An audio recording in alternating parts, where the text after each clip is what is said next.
What's going on, guys? I'm the Gaming Indian and welcome to my video. So IGN just released its 25-minute or 22-minute, was it? I don't remember. State of Decay 2 solo mission video. So I've actually, instead of using the whole video like I did last time, I felt very bad because I don't like people when I don't like others when they take the whole video and just don't do too much with it.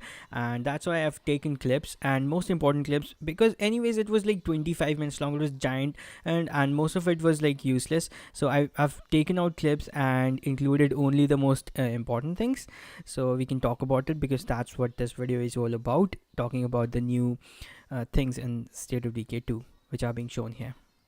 Alright, here we are. I think this person is doing the same sort of a mission from the original State of Decay. As they said, like they did say that it gives you the feel of the old State of Decay, but also adds a lot of new things. So I think she just took a infestation mission and they're driving off. That's why I've sped this part up. Keep the video short. So here we go. We get more glimpses of the combat and the way the character fights. I am not seeing those combat rolls, and those are like my favorite things. I am not seeing them anymore. There's the screamer. Looks good. Looks really good.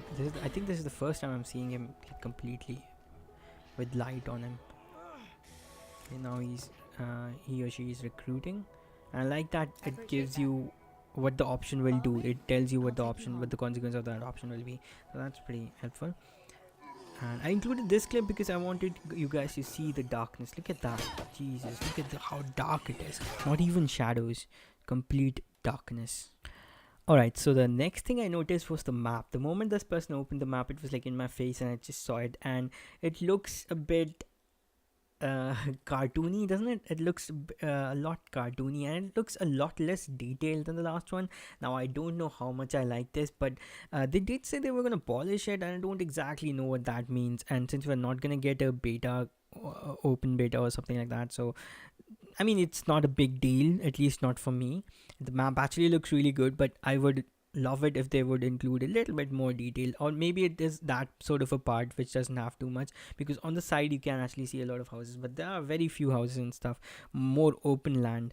The map looks good. I mean, I'm a fan of half cartoony, half realistic looking things, art style, and I'm actually loving the art style of this game, and especially the UI. Whoever made the UI, man, props to you. Man or woman, whoever you are, props to you. Like, you did a really good job. Best choice of colors and everything. I'm like seriously in love with the UI, and later on it'll show us something that I'll talk about later. But this map kind of popped out to me. It's a simple thing, but it really popped out to me. Alright, so the next major thing they showed in the trailer was the base. They finally actually showed inside the base, and we will go into that like in 3, 2, 1. Here we are. So as you can clearly see, there are now levels. The whole base is not just on the ground. There are multiple levels, and there are things. You can clearly see the things you can like climb upon, like actual, like, you know, realistic, a little bit realistic. Obviously there's a cartoony style to it, and as I said before, I enjoy it. I like the multiple levels, the three-dimensionality of everything. How, look at this. It was actually in Lifeline as well. They attempted this in Lifeline as well. It was just one location. So I'm hoping that all the bases are like these. They look sturdy, and I feel like I'm in. The first thing I thought was it feels like I'm in Negan's base and I'm doing something. So that was really nice. The base looks really good and sturdy, as if someone is actually defending it. Unlike the bases in State of Decay that I play and the original one, they don't really feel like bases that are being defended by humans, because there's just, I don't know, they don't look fortified or anything like that. But this base looks really good, although it's like nighttime, so we can't really see everything. I think that was intentional or something, I don't really know, but the base still looks really awesome. And later they're gonna show a lot of few other things which I'm really excited to talk about. So let's get into it. Get into those. Alright, so this is not that big of a deal, but I really enjoyed when they did this. This is like, I don't know, I just enjoyed that. The movement, the fluidity. I got that feeling, that fluid feeling of movement, which did not exist in the first State of Decay.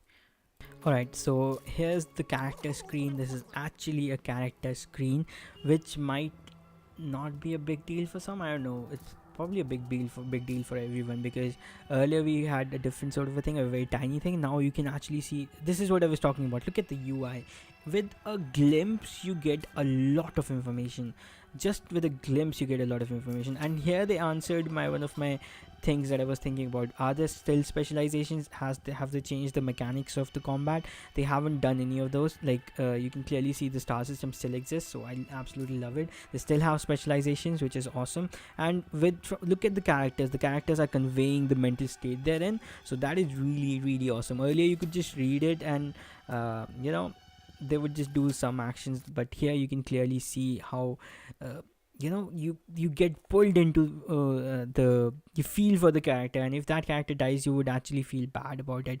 So this is what I was talking about. Like, this will be a much more personal thing if something bad happens to your character. And I love that the UI with such simplicity gives you so much information.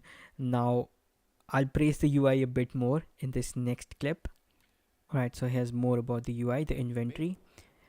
As you can clearly see from the inventory, especially for the weapons, just looking at the weapons, you can get all the information that we used to speculate about earlier, like in the previous game, like what it does. Like, there were numbers written underneath, but we never understood what those, at least I never understood what those numbers meant. But now you can clearly see it through the UI.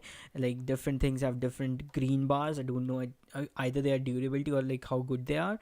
And yeah, that is something I really like. These are very small, tiny things, but these tiny things make your life a lot, make the game a lot more fun, and your life a lot more easier, because now you can clearly judge which weapons are good and not. Even though I do not think it matters as much, because in State of Decay, the first one, I used to play with every weapon. There were some weapons that I enjoyed, but the people said they were not good. I feel like I still don't know the answers to these questions. Like, someone told me that Marcus is actually really good with a metal ore. Now, if any of you guys know that, is that true? Like, is that true? I mean, I don't know if that's true or not, that certain characters are good with certain weapons. So please do let me know in the comment section below. Alright, while I was previewing, I kind of realized that I've forgot one more important thing.